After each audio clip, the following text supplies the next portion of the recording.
Gloria a ti.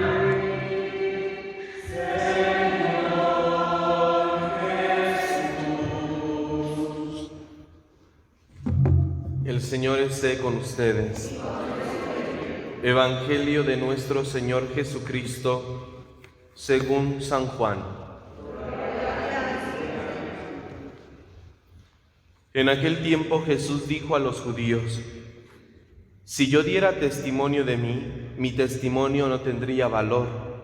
Otro es el que da testimonio de mí, y yo bien sé que ese testimonio que da de mí es válido. Ustedes enviaron mensajeros a Juan el Bautista, y él dio testimonio de la verdad. No es que yo quiera apoyarme en el testimonio de un hombre. Si digo esto, es para que ustedes se salven. Juan era la lámpara que ardía y brillaba, y ustedes quisieron alegrarse un instante con su luz. Pero yo tengo un testimonio mejor que el de Juan. Las obras que el Padre me ha concedido realizar y que son las que yo hago, dan testimonio de mí y me acreditan como enviado del Padre. El Padre que me envió ha dado testimonio de mí. Ustedes nunca han escuchado su voz ni han visto su rostro, y su palabra no habita en ustedes, porque no le creen al que Él ha enviado. Ustedes estudian las Escrituras pensando encontrar en ellas vida eterna. Pues bien, ellas son las que dan testimonio de mí, y ustedes no quieren venir a mí para tener vida. Yo no busco la gloria que viene de los hombres, es que los conozco y sé que el amor de Dios no está en ellos. Yo he venido en nombre de mi Padre y ustedes no me han recibido. Si otro viniera en nombre propio, a ese sí lo recibiría. ¿Cómo va a ser posible que crean ustedes que aspiran a recibir gloria los unos de los otros y no buscan la gloria que solo viene de Dios? No piensen que yo los voy a acusar ante el Padre. Ya hay alguien que los acusa, Moisés, en quien ustedes tienen su esperanza.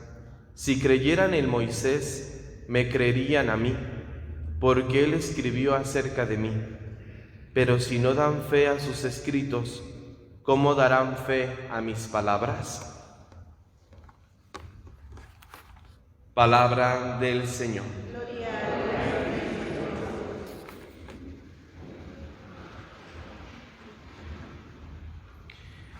La primera lectura nos presenta el pecado más grave que nos presenta el Antiguo Testamento, que no es la idolatría.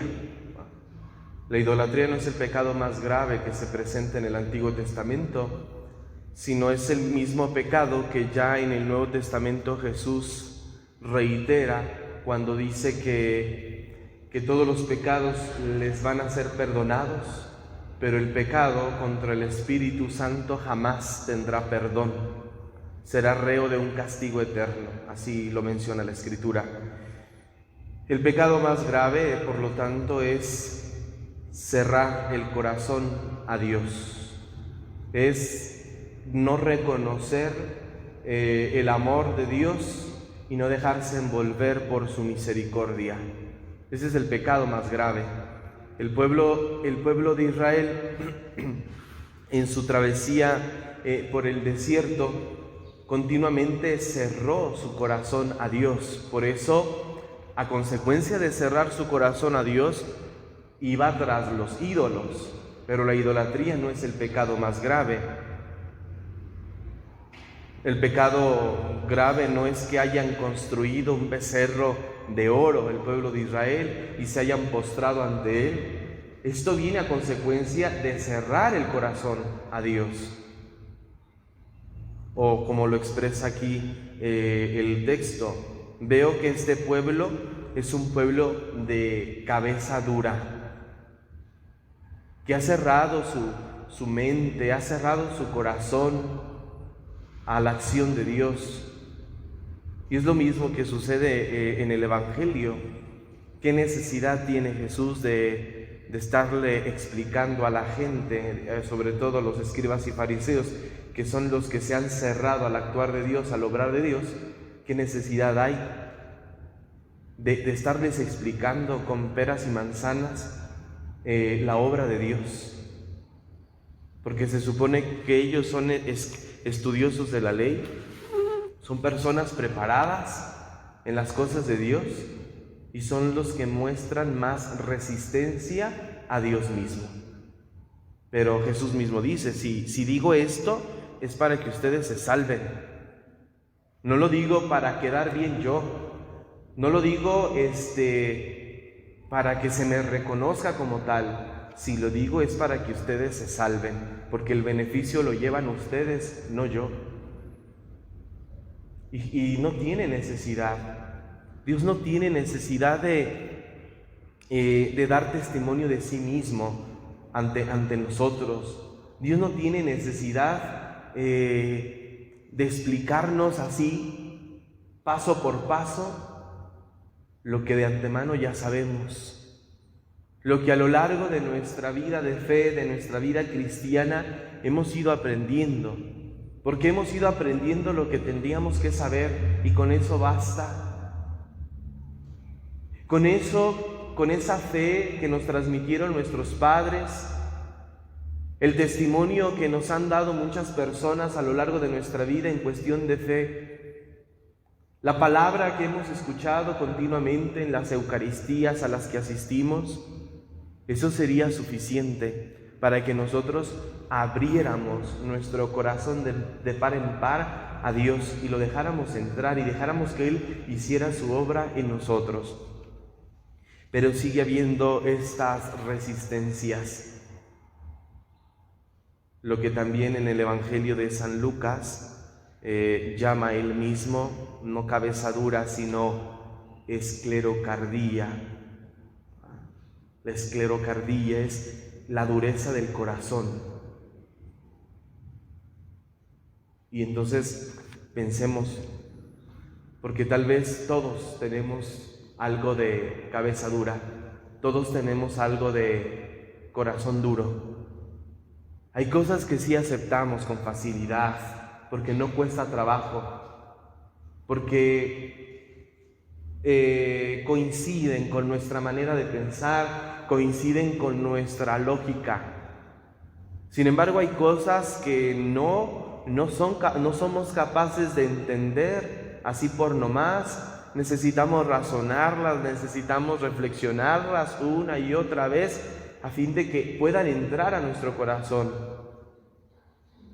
Pero aquí lo importante es que nuestra voluntad no se cierre a Dios, sino que estemos abiertos, aunque en el momento no entendamos, aunque en el momento nos cueste trabajo aceptar, pero estamos abiertos a Dios, estamos dispuestos a Él y nos esforzamos día con día por estar entendiendo más las cosas de Dios. Sin embargo, aunque Jesús no tiene necesidad de dar explicación de lo que Él es y de lo que Él hace, sin embargo, les presenta a los judíos testigos que precisamente han constatado con su palabra y con su obra lo que Jesús es. Y presenta a Juan el Bautista. Ustedes le creyeron a Juan el Bautista. Él dio testimonio de la verdad. Luego presenta al Padre y las obras. Las obras que yo hago son las mismas que el Padre me permite realizar. Jesús mismo lo dirá en otra parte del Evangelio. Si no me creen a mí, crean a las obras que yo hago. Porque esas obras que yo hago, los milagros que yo realizo, las predicaciones que dirijo a ustedes, esas dan testimonio de quién soy. Porque nadie da lo que no tiene, y un árbol se conoce por sus frutos. Y el otro testimonio que presenta la Escritura, ustedes que son, dice, estudiosos de la Escritura y buscan encontrar en ellas palabras de vida y buscan en ellas encontrar la verdad, pues hagan caso a la Escritura. Acepten bien la Escritura para que entonces puedan reconocer que yo soy el enviado de Dios, que yo soy el Mesías esperado, al que la Escritura se refiere continuamente. Y finalmente recurre a Moisés que lo tienen en un lugar importante, el pueblo judío, porque no solamente es el libertador, es aquel a quien Dios le dio la ley. Entonces Moisés es figura de la ley del pueblo de Israel, y el pueblo de Israel se aferra continuamente a su ley, a sus ritos, a sus costumbres. Bueno, pues Moisés es garantía de que lo que el pueblo de Israel cumple y hace está bien. Bueno, pues Jesús dice, recurran a Moisés, él habló acerca de mí, él escribió acerca de mí. Si le hacen caso a Moisés, porque él les dio la ley y tantas instrucciones que ahora ustedes viven y cumplen, pues entonces, si hicieran caso de verdad a Moisés, descubrirían que yo soy de verdad el que había de venir. Yo soy el verdadero libertador del pueblo. Yo soy la ley misma. Pero ¿de qué sirve todo esto? Toda esta explicación, si el pueblo está cerrado, si son cabeza dura, si son corazón duro, ¿de qué sirve? ¿De qué sirve hablarles bien, hablarles bonito, si ya su corazón está cerrado? Lo que pasa cuando también los padres de familia buscan de un modo y de otro hacer entender a los hijos y estos no entienden, pues no. Así les hables bonito, así les hables fuerte, así les hable quien les hable, ellos ya están cerrados, tienen cabeza dura, están cerrados en su corazón y no van a aceptar nada, por más bueno que sea.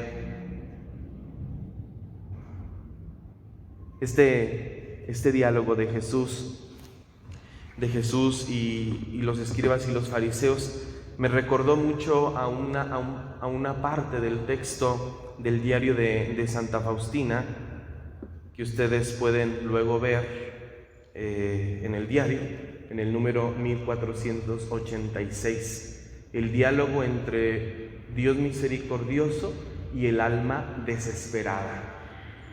Y como sé que no lo van a leer, entonces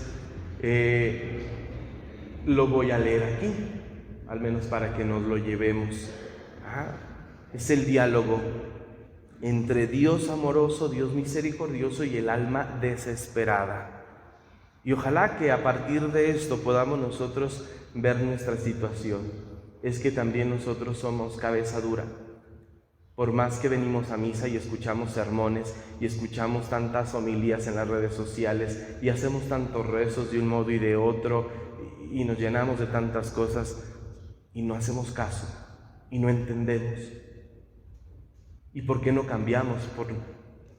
Por cabezas duras, por corazón cerrado.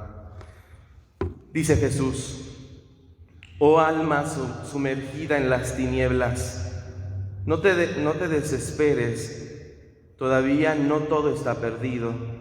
Habla con tu Dios, que es el amor y la misericordia misma. Pero desgraciadamente, el alma permanece sorda ante la llamada de Dios y se sumerge a las tinieblas aún mayores.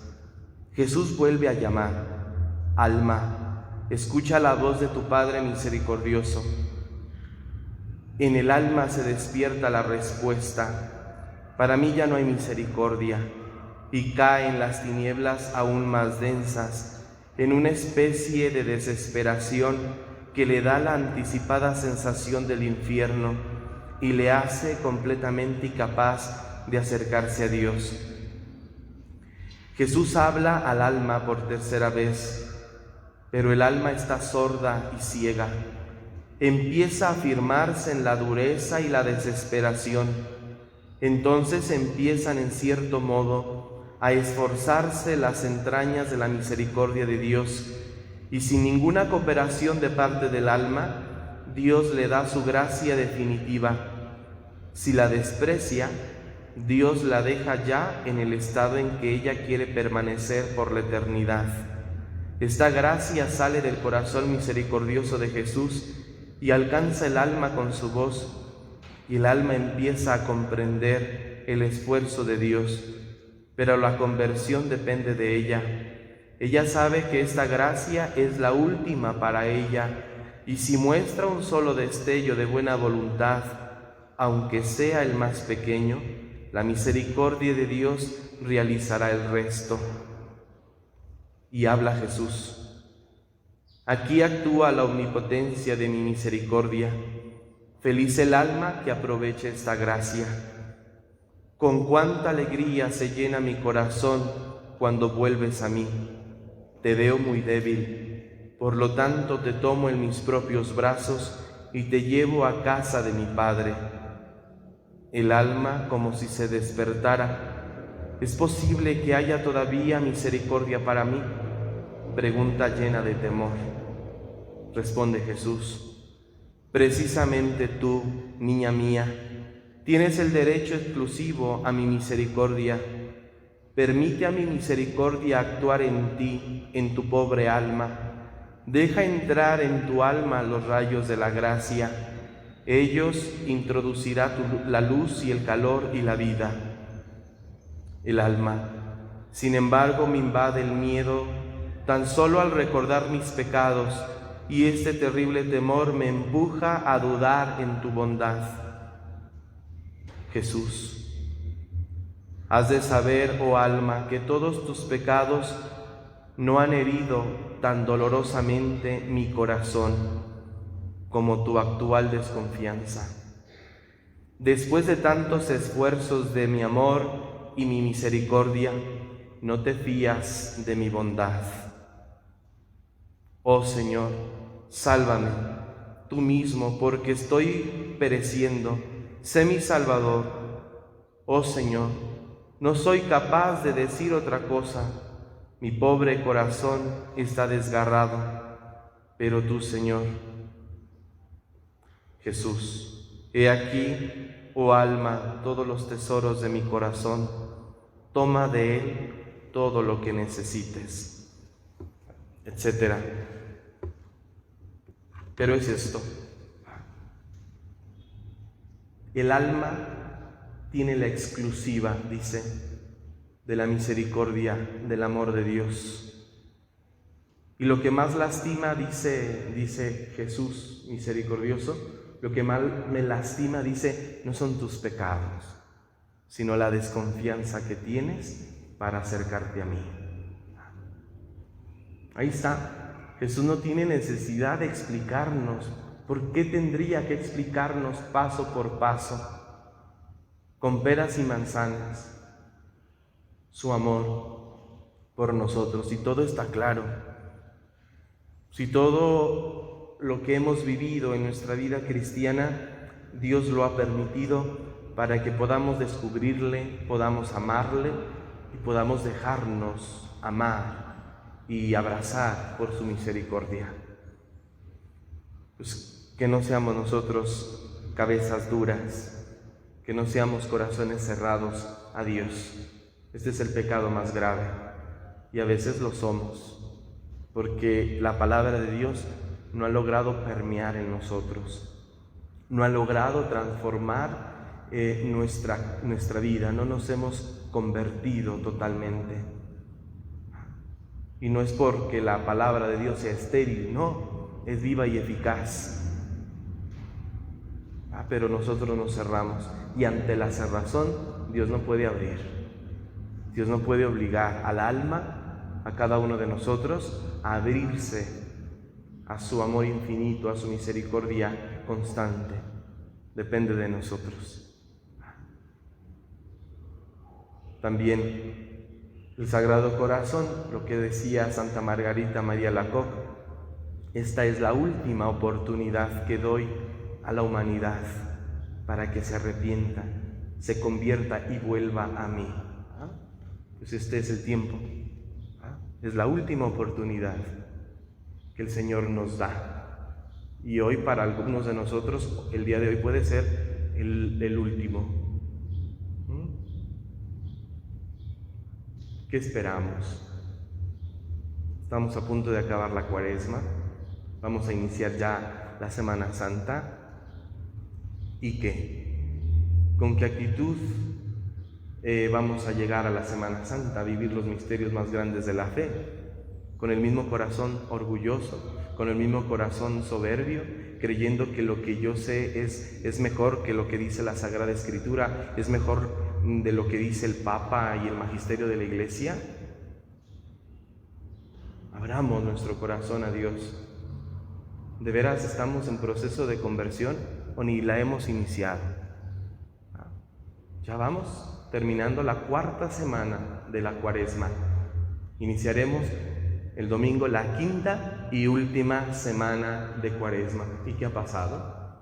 ¿Tu corazón ha cambiado? ¿Tu corazón se ha transformado? ¿Amas más a Dios? No solo de palabra, sino de obra. ¿Qué ha pasado? ¿Cómo va? Lo que le duele a Dios no son nuestros pecados, sino la desconfianza que tenemos a Él para no abrirnos y dejar que Él penetre en lo más hondo de nuestro ser y transforme nuestra vida. Pues pidamos al Señor la gracia de un corazón de carne, de una cabeza abierta a su palabra, a su mensaje, a su amor y su misericordia. Pero también, apoyados de la palabra del Evangelio que hemos escuchado, convirtámonos nosotros también en testigos, en testimonio vivo de Dios, para que otros acepten también a Dios, para que otros se abran a Dios. Seamos nosotros también testigos, testimonio viviente. Que así sea.